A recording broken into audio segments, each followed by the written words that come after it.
sons, young black men, how do you then break the cycle of some of the things that you said there was a lot of dysfunction in your family? How do you break the cycle and talk about mental health in your family so that they don't have to deal with some of the things of holding things inside?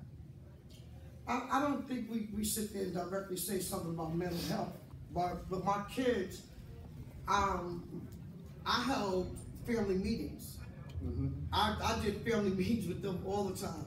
So that's why people in here don't call me DA or they'll call me Dad, you know, or something like that, because I was always multiple people to my children. Yeah.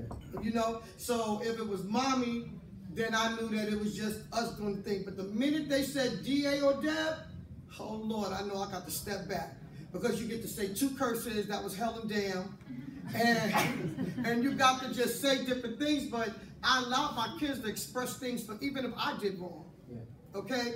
And that was the one thing that I had a relationship with my children. I had a relationship with my kids that I didn't have with my mom. You know what I'm saying? And when I grew up as you could be seen but not heard.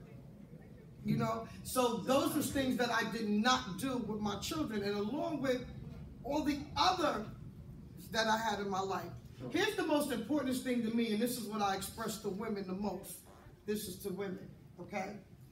The first encounter that male child had with a woman is you, the mother, okay?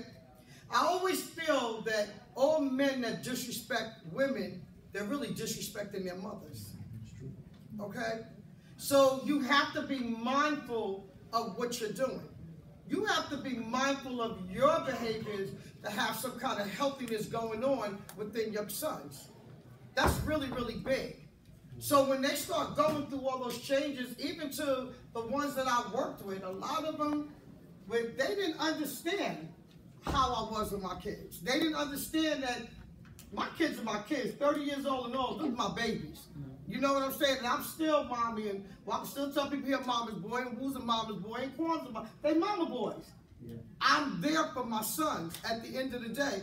And even to me, as old as I am, I even just started dating. Because I literally did not want my sons to see me with I didn't want them to see me like that. Yeah. I did not want that. That means a lot to me and how they envision me, because then I know how they're going to do that woman. Yeah. To Walker, I could say that with Tammy. Walker suffered with depression after his brother. This is his second brother. He don't deal with death either. So there was a lot of things that was going on with him. Even with him jumping to get married right away, it was something that he needed to do at that time, so he didn't feel no pain.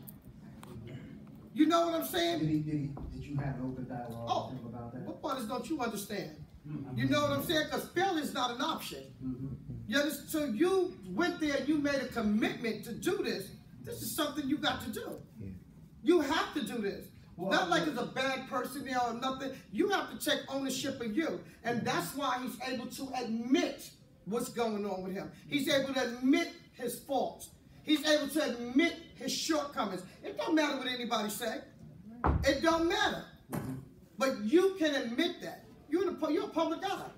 So that everybody's in your business already, you allow that to happen by your behaviors. Now stand before your peers and let them know what time it is. Okay. Miss Ashley.